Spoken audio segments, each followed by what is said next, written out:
Keeper to me used to be great. This one's bottom of the barrel now. I just can't use this one.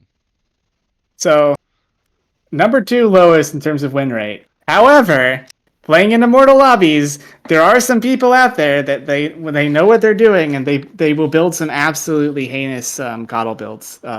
Frequently, they'll do like backline jumper guys, and it can be troublesome. But I don't know. It's hard. It's like in the hands of those people, I'd say coddle is like maybe A tier, but overall, like this god is garbage. He's so bad. It's really tough for to play and just feel like I've built a strong unit with this. And it's another one where it's like, oh, there's no mana regen. I'll go ahead and pick him, and I still am just like, I just don't feel. I never get that feeling where I'm like, oh my gosh, I built this powerful unit that's going to carry me in the end game. Yeah, even with like brain sap or something like that, you put on him and try to create this unkillable guy. Yeah, I would put him in C tier. Put him in C tier, but if you know what you're doing, yeah, watch out. Yeah, that's true. All right, Lady Ansu. To me, another like middle of the pack, maybe lower. I would say C tier. It can be fun if you like all your units come back and you have some sort of like press the attack or something, or a lot of like instant cast spells. So right when they spawn, you're just getting hit with like a boundless strike, and just like boom, all of a sudden you're over. I can see where this god thrives, but there's a lot of time where it's just whatever. Yeah, I agree with everything you said. The one thing I'll add is if you're ever playing against an Anshu, put Culling Blade on a backlining. You won't regret it. Okay. That's a good one. They all pop out and you just chop them all. Yeah. That's pretty funny. Yeah. All right, LC, I feel like middle of the pack, a great unit for beginners to kind of understand the game. It's a set and forget. You're going to put it on a right-click carry, and especially if there's maybe not a lot of attack modifiers in the game, or there's just a lot of survivability. It can be pretty fun. But it's probably one of your more boring gods, and like kind of middle of the road. But I think it's in a good spot. It's strong. Yeah, I agree with everything you said, except I think she's A tier. I think Legion Commander is really strong. I don't understand why people underrate her. Yeah. Especially if you're running Luminosity. When you're proccing Luminosity on your Legion Commander guy, you're healing your entire team. I will say, you'd kind of think with Legion Commander you'd want to be running like instant attack build, but I found that's really not the case. I found the best luck with Legion Commander running on like Dragon Form guy, like sustained splash damage. Yeah. More than just like trying to get a big burst. I agree. Yeah, I would say more the sustained one. It's going to be the last one alive, and I usually have what is it? It's Slark's ultimate where they kind of go into the shadows, and you just get these like free instant, free attacks where you're just hitting like a truck, and you're going to be the last one alive. So I agree on the sustain. Backline unit. I've tried to do like a jump Omni slash build or something like that, but if the unit's not surviving, you're just not getting the buff. But I could totally agree with an A tier as well, because like it's a strong one, and maybe it's just a little boring, Lifestealer to me, I would say B or C tier. Honestly, I'd put it at C tier. There's times when it's great. Usually I put Eye of the Storm on it, or if I'm building like maybe an Omni slash build. And my backliner, I don't want it to get killed right away, so I go on there. Or Eye of the Storm would probably be my other one. But there's just, it can kind of just like, especially if it's the last unit or if it's your frontline unit, it goes, it gets attacked and then it goes away and leaves your backline exposed. I think there's just some flaws to it that just don't make it top tier. Yeah, I think Lifesteal is close to A tier for me. Okay. It's a lot of build, like if you're going for an instant attack build, it's a way to just like, guarantee that you're getting more of those off. There's some fun things you can do. Back when Chakram was completely busted, you could have a Chakram guy, and when you popped out, you would like fire the Chakram. They'd all be standing on top of you, and they'd all instantly die. Yeah. So there's some fun stuff you can do with that. The guarantee that your Lifestealer unit isn't going to get bursted. Is I think one of the main appeals of this guy. You can also have like a tanky guy, like an Eye of the Storm guy that's going to, in this late round scenario, come out and be able to 1v1 everybody without getting burst. So yeah, there's some specific combos where it's quite good. I wouldn't put it in A tier though. I'd put it in B. We'll do B tier. Medic to me, fun god, but it takes a while to get going because the heals are, it's a flat heal, right? It's got to hit a certain amount, and in the beginning you're just not healing that much, so the buff you're getting is not that much. I think once it goes late game, it can be good, but you have to get to that late game, and so you're kind of just like handicapping yourself for, can I get it to this critical mass where now I'm unkillable? And that's usually how I play the god. I play it with a Fiery Souls, and I usually do like Reaper Sigh on it, and so I'm essentially just healing myself, and I become unkillable, and I have like say there's not a lot of spell immune into the game. Now I'm the only one that's spell immune, so I'm just I create essentially just like a one-man carry, healing my frontline kind of thing, and doing damage. So I'd still put it at C tier because I still think it's it just doesn't do much until the late game. Yeah, I'd agree with that. Definitely have the potential to high roll with Medic, but it's just kind of hard to get enough healing to go to the races. Yeah. Muerta, I think, pretty straightforward god. If there's, sorry, my dogs are barking, but if there's spell immunity in play, you're not doing much to those other gods. I think it's kind of a middle of the pack, maybe lower tier. So I would probably put Muerta like B or C tier. All right, hot take coming. I think Muerta is A tier. I think she's really good. And what do you kind of have to? Yeah, go ahead. Like on builds and stuff. Yeah. You got to understand first of all how her ability works. So it's not when you do spell damage or magic damage. It's when you do spell damage. So if you're hitting people with multi-shot, that damage counts as spell damage, even though it's literally physical damage. I think the same with Burning Barrage, actually. So all of that is increasing her splash.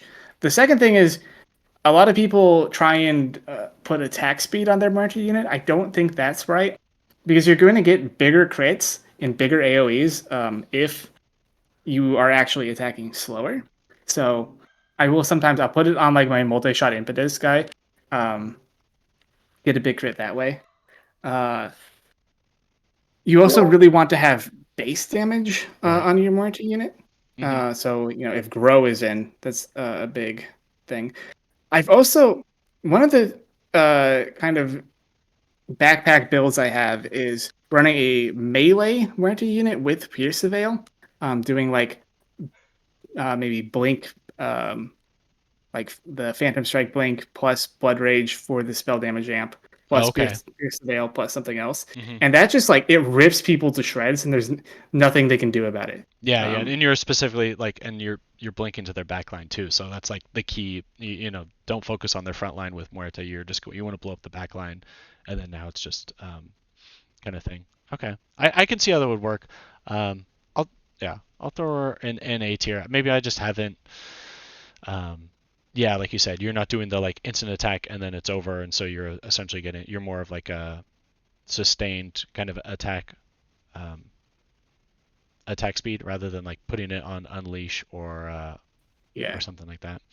I think Burning Barrage and Multi-Shot are both pretty good ideas. I think Impetus Multi-Shot's maybe the best build for it. Impetus Multi-Shot Grow, because you're getting everything. You're getting multiple attacks, you're getting base damage, you're already putting them low enough with Impetus that you're going to be like finishing them off with the crit, and the Impetus Multi-Shot damage is counting towards the Muerta crit. Okay. That's good to know. Necro, I don't have any success with this one. To me, C tier. I don't know how you feel about this. If you asked me what the worst god in the game is, I would tell you it was Necrophos. There we go. On the same page. Also, just not a terribly exciting god to play either. Not really. I feel like if I'm I'd rather play Medic at that point. Ogre Magi to me, it's an early game or like a if you're just getting used to the game. A lot of the people you played Aghanim or you played Ogre, so it's pretty straightforward. I think there are a lot of fun ways you can play it with like jumping to the back line or things of that nature. I usually play more of like once I like it with Lightning Bolt. That's my favorite, or like or Mystic Flare or Finger of Death. To me, it's an A tier for Yep. sure. Yeah. Spear of Mars. Spear of So I'm Mars gonna too. say. Yeah. That for sure. There's so many spells, and that are just like, oh man, when you get two of them, like it's over for the other team. So I think, yeah, maybe not the like every pick like an S tier would be, but man, it's a good unit, especially if there's no spell immunity in the game. I mean, it's over for people. Also, finger's really fun. You're getting like multiple finger stacks per round because Yeah, you're double fingering. yeah. I always try to do that plus chakra magic, and I'm like, if I can get it off like 4 times and just get like crazy amounts of stacks, like I always try to go for it, and I can never get to it, but it's always fun to try to game in both. So Um, a spell we never added to the game, but is really fun, but impossible to balance, is the Grimstroke ultimate. And in testing, I ran that with Ogre Magi Finger of Death, so I was like fingering their entire team with yeah, like AOE fingers. that's pretty funny. Um, PA, I feel like PA used to be good. I think you nerfed her quite a bit, so I would put her like B or C tier. But man, there are some times where someone like to me, like you get you blink unleash or something like that, and it's just like, oh, you're deleting my entire backline in a second. So I still think the power is there, but I think it's not as powerful as it once was. I would put it like B tier, I think. Yeah, so I think the thing people misunderstand about the current iteration of PA is it used to be on the old one, you wanted to like maximize how much movement you were doing because you were always getting more, right? But now it's a diminishing return.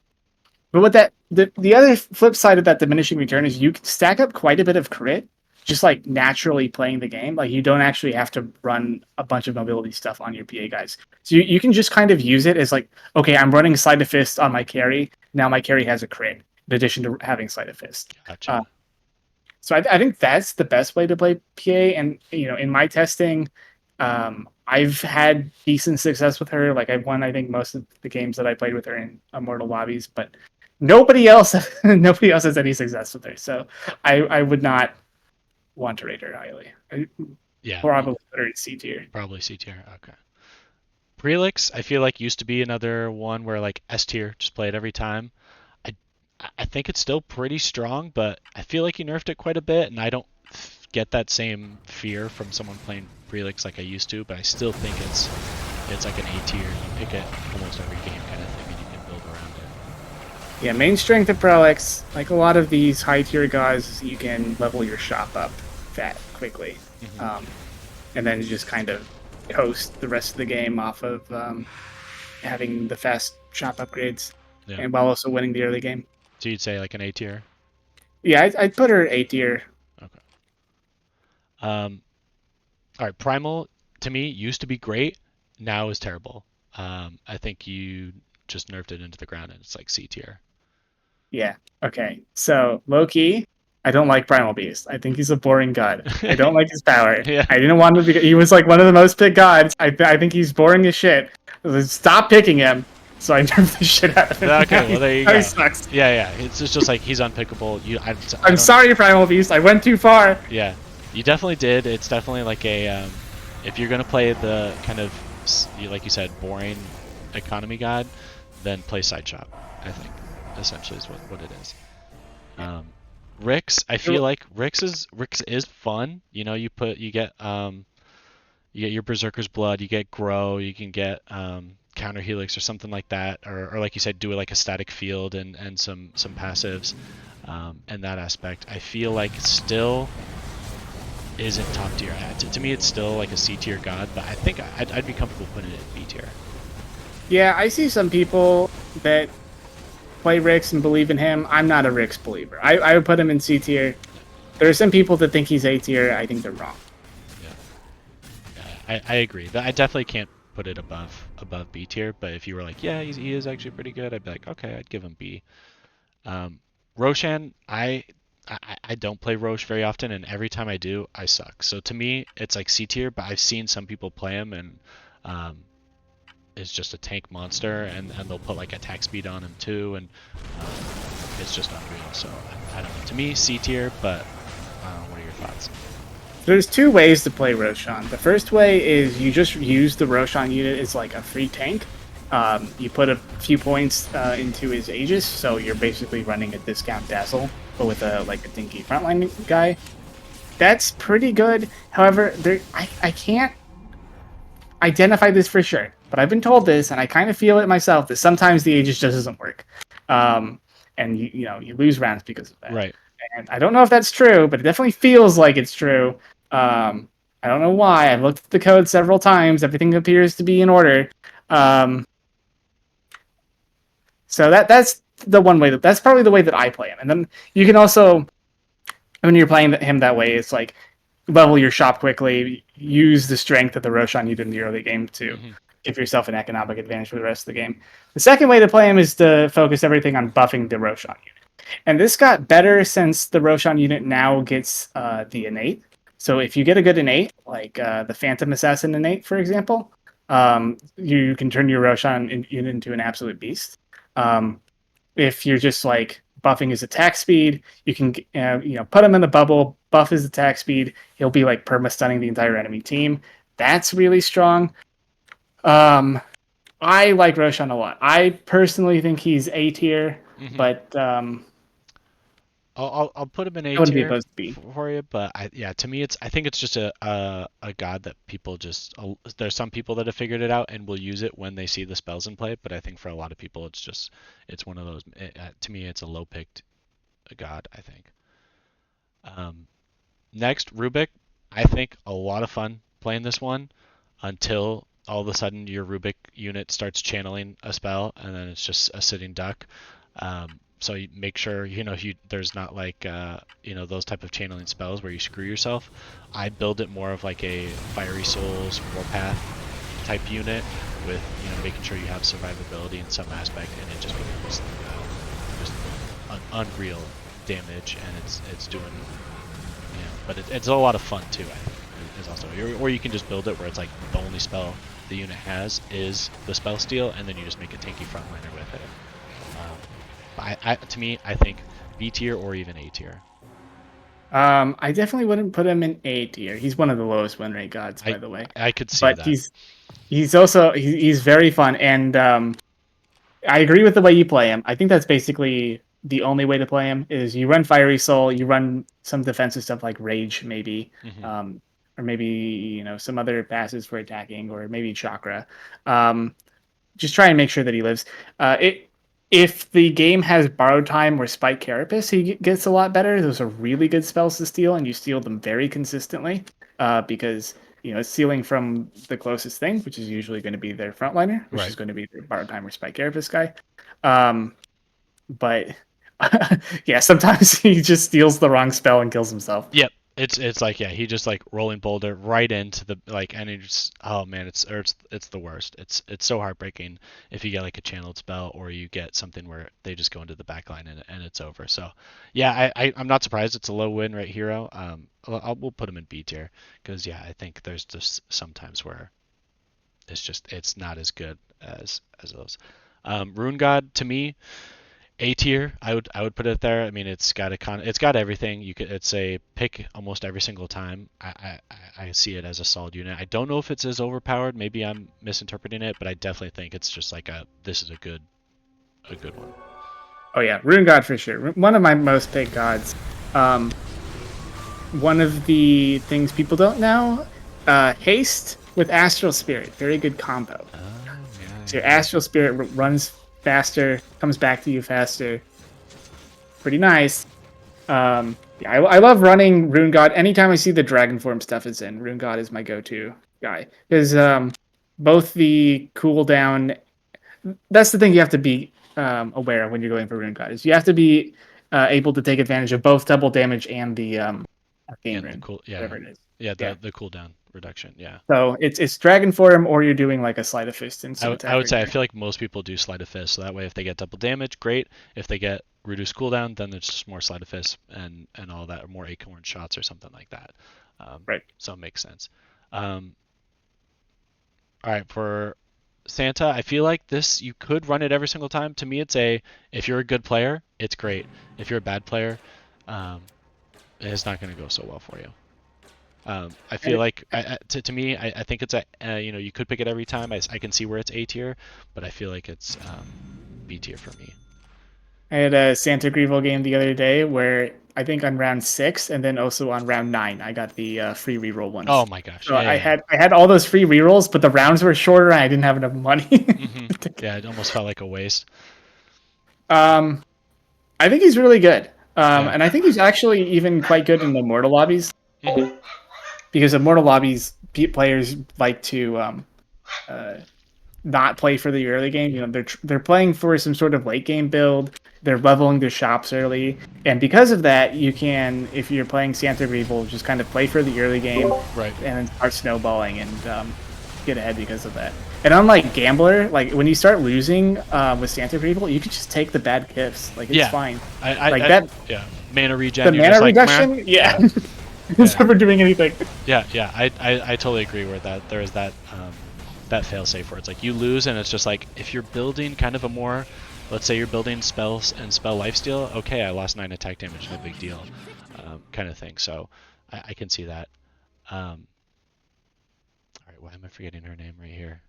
Selemene, yeah. To me, always been. I feel like you haven't really touched her. To me, she's good, not great, but I would put her honestly like C tier. But I can definitely see where she can shine if you have the right spells. Yeah.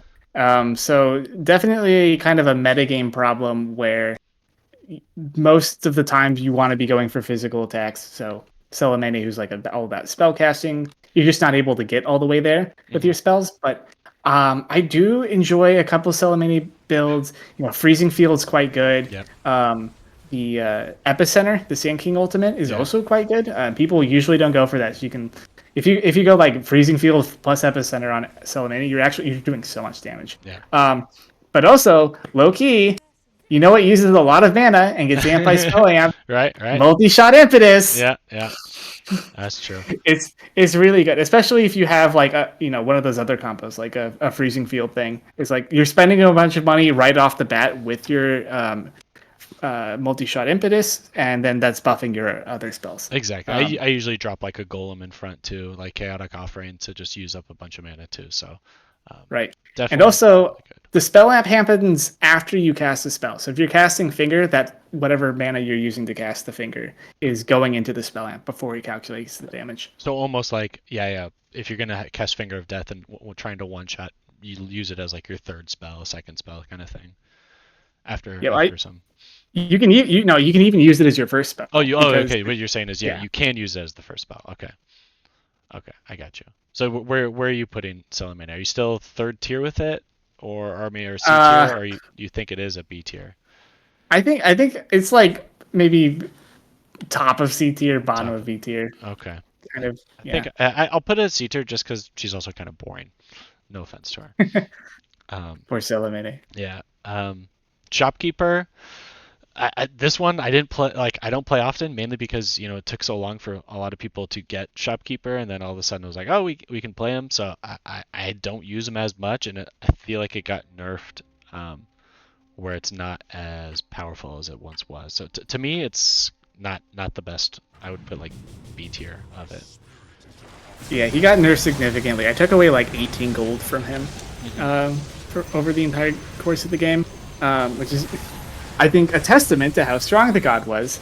The main playstyle that you go with Shopkeeper is you want to buy every spell that you can, because it costs so much to reroll. So you want to be going as wide as possible. Okay. And you also probably want to be going for spells that other people aren't really contesting. So that's really all there is to him. He's not a terribly interesting god, but I think he's probably been nerfed enough that I'd put him in C tier. Yeah. Or B tier. Yeah, I would put him there too. I don't see him play too often. Sorla Khan, I feel like, you type in buff. If there's a bunch of them available, great. If you don't, you move on.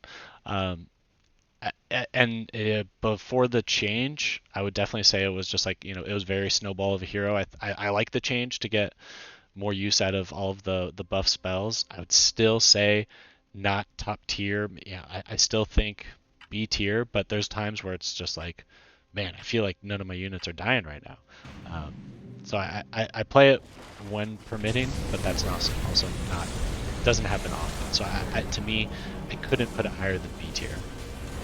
So I said that Invoker was the best god in the game, and that's probably objectively true. Right. But for me, I'm convinced that Sorla Khan's the best god in the game. Man. And it's just that people don't know, they don't understand how to play Sorla, which is funny because she's a really easy god to play. You just, like you said, you type in every spell that says buff and then you buy them. It's best if you're running like universal carries, like if you got a universal guy in a dragon form or a universal with Unleash or something. Just so very they benefit from the stats the most, yeah.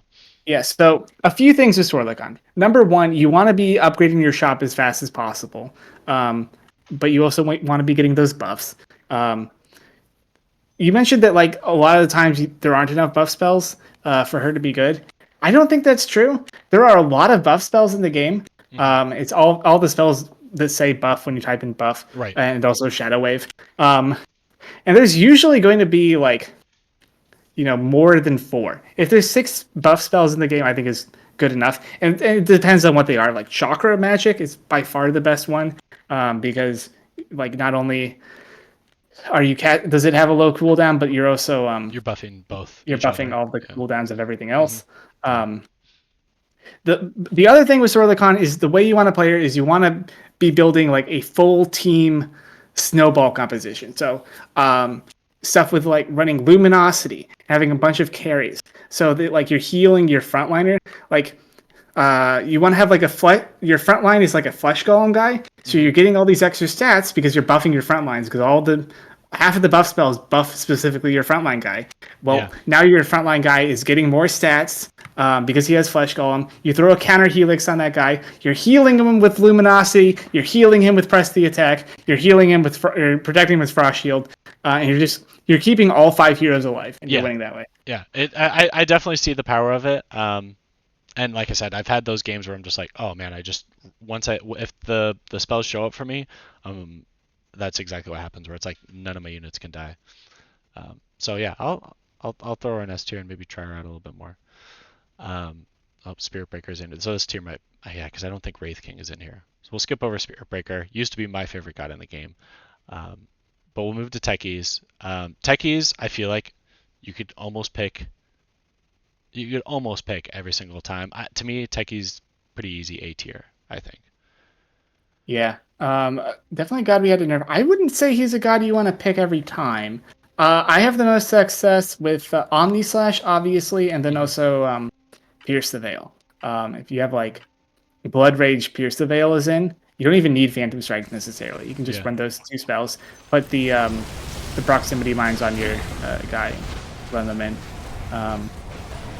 Like Muerta, it is using spell damage, not magic damage, for the mines. So interesting. Beware of that. Yeah. You definitely want to have a melee guy be your proximity mines. That's the main strength of it. I agree. There was I used the proc mines on a backline unit, and because the other player just had so many people frontline coming at me, and I just stacked up a bunch of mines so that when he got to my backline unit, he blew up everybody. And so I was like, that was the one time, like, I didn't use it all the time, but I think I was just I had so much spell damage going around that I didn't use it to its full extent, but it was that one worked out really well. But yeah, that's pretty funny. Would you put it at A tier, or? I put him at, I think the strength of Techies also at like a high level is that he's really good at backline jumping builds, and backline jumping builds are excellent anti-meta builds. Yeah. Okay. Terrorist, I feel like a lot of people use this that are good at the game, and maybe I'm just not seeing it. So to me, it's like B tier, but I feel like there's people who just like pick it every game, and they're true believers in it, and it's like an A tier god. Is that kind of your thoughts too? Yeah, I'd say this god is B tier unless your name is exactly Ninja Ninja Ninja, Yeah. in which case this god is still B tier. It's holding you back, Ninja. Pick something else. There we go. Tinker, another one that I didn't use too often since it was one of the purchase gods. I feel like, did you also nerf this one pretty well as well? Oh yeah, Yeah. he got significantly nerfed. Yeah. Actually, he got buffed when we closed the game down by another developer. Last thing he did was like, I'm going to buff Tinker. Buff the shit out of him. He was so broken. And then I went him back to his pre-buff state. And now he's much worse. But he's still good. He's still fine. I put him in B tier. He's like an okay economy god. Yeah. Tower God, I don't think you need, the attack range to be in the pool to play it. There's other ways to play around it, but if there's not a lot of mobility and you have like Chrono, for instance, in the game, it's one of those where it's just like, yeah, you're constantly your Tower God can just wreck, and then I usually build it with like summons as well because your other unit is staying alive on the other side. To me, I would say B or A tier, honestly, but because you can't pick it every game, that's where I would struggle with putting it in A tier or even higher. Yeah, so whenever I want to just turn my brain off and win, I just type in Essence Shift, and then I see if Tower God is in, and then I'll do that. And it's so easy. I think Tower God's really good. I think I would put him. I would consider putting him in S tier if I didn't know that that's kind of just bias, but it's to me it's one of my best win rate gods. To me, A tier makes a lot of sense. Also, one of the best powers to have in the late game. Yeah, that's good to know. Undying, I feel like has a lot of fun. To me, I'm more of the flesh golem double edge kind of person, whereas I know there's other people who are like vacuum, black hole style. Both can be just crazy overpowered, but I don't know if this one's just like. To me, I feel like it can be an A tier for sure, but there's times where I'm just like maybe it's a little underwhelming. I don't know. You guys have changed it so many times too. Right. I would put the current iteration of Undying in A tier. I think Undying is really good in this current version. The way I hate the black hole builds, like the come out and try and wipe the enemy team. I think they don't scale well. I think they're really boring. I think they're pretty easy to counter. But I think that if you're just running the Tombstone unit as a frontliner, it's quite good for a number of reasons. Reason number one, the Tombstone unit has magic immunity, so if they have a spell they need to cast, they will walk forwards. Number two, you can actually run a second frontliner, so you can do frontliner and then the Tombstone behind the frontliner. And what's going to happen is your Tombstone unit is going to die after your frontliner dies, and now you have a delayed frontliner. So you can do stuff like put Stone Gaze on your front guy and then put Ravage on their back guy, right? And they get Stone Gaze, then they kill you, then you pop out with a Ravage. Or you can pop out with even like, I've run Caustic Finale before, or some sort of carry spell because you've gotten through all of their burst. There's a lot of utility you get out of having that like delayed spawn, and also just having like the extra strength because your Tombstone unit died fast, and now you have a tanky frontline. And also because this guy scales with shop level, you can just level your shop super quickly and coast off that for the rest of the game. Yeah, I think he's really good. Yeah, me too. It's a lot of fun, and there was a while where I had 100% win rate on this one. It was like I think I had, oh man, it was like 10 games in a row, first place all the time, and then I finally like lost it. But it's definitely, to me, high weight win rate, and you've even with all the adjustments you've made, I still think really good. Like I said, I played the Flesh Golem, double edge, kind of just like come out and you've got 30,000 health, and if there's like barely any breaks in the game, it's over. All right, there's two gods left since we didn't. For some reason, Wraith King wasn't in here. So this one is this Vacation? Or who's this one? Yeah. To me, middle of the pack, not something I use a lot of. What are your thoughts? Yeah, I put him in C tier. Yeah. He sucks. Yeah. It's just I don't see him picked a lot either. It's just not a. Yeah, it's nothing special. I don't know. Maybe it needs a rework, or it's just not something that I enjoy. And then the last one, it isn't here, but the Wraith King God, that one used to be like, oh god, the cancer when it was released, and was like S tier. I think it's in a decent spot now. To me, it's still funny when someone picks him and then you just spear Mars that bad boy and it's over for him. Um, so to me, it's in C tier now. I think maybe it's in B tier if you're like if you create one unit where like maybe there isn't Spirit Mars in the game and you make it into this like it can be like a tanky frontliner where it's constantly like war crying or it's stealing strength and constantly like Culling Blade or something like that. And so it's just like because it's always going to be alive, so it'll constantly be able to Culling Blade. That's where I've seen it thrive. Or just you can do the annoying Ravage or Black Hole as well. Yeah, or Overgrowth is the other good one. Oh yeah. Wraith King feels like just the strongest, most overtuned god in the game in like the first few rounds, or in the mid game where he casts Overgrowth 3 times. And then you get to the late game, and suddenly you die before your Wraith King unit respawns. And that is the downfall of Wraith King. Is just the fact that in the very late game he's unable to close out games. He feels so strong in like every stage of the game before that, and if you are able to like be in a situation where you're reliably respawning your guy, like you can be very toxic in the late game. Oh yeah. So I would not put him in C tier, but I would also put him in A tier. Put him in so more of a B tier. What about so when Spirit Breaker was in the game? What made you get rid of Spirit Breaker first of all? Because he was my favorite. I loved it. It was so funny. Spirit Breaker. I just felt that Charge of Darkness should be in the spell pool. Yeah. I thought you should always be able to charge. Yeah. Just without having to pick a god. Yeah, just another way to add the mobility spell. Okay. Yeah. I considered doing the same thing with Rubick. I was like, could we put in Spell Steal as its own spell and take out Rubick? And the conclusion I came to is probably not. Like, it's probably just a spell you want to build around, and just have it like reliably leveling up is probably better for the game. I like Rubick as it's crazy that it's the lowest win rate, but to me it's a lot of fun to play, and so I like where it's at, honestly.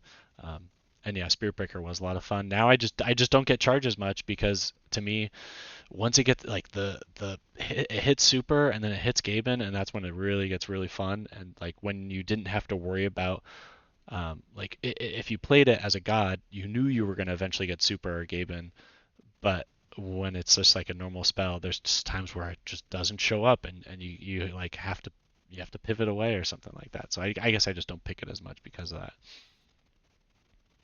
So when the game came out, you got movement speed from Chrono, and like in normal Dota, it was like you get 1,000% movement speed in Chrono.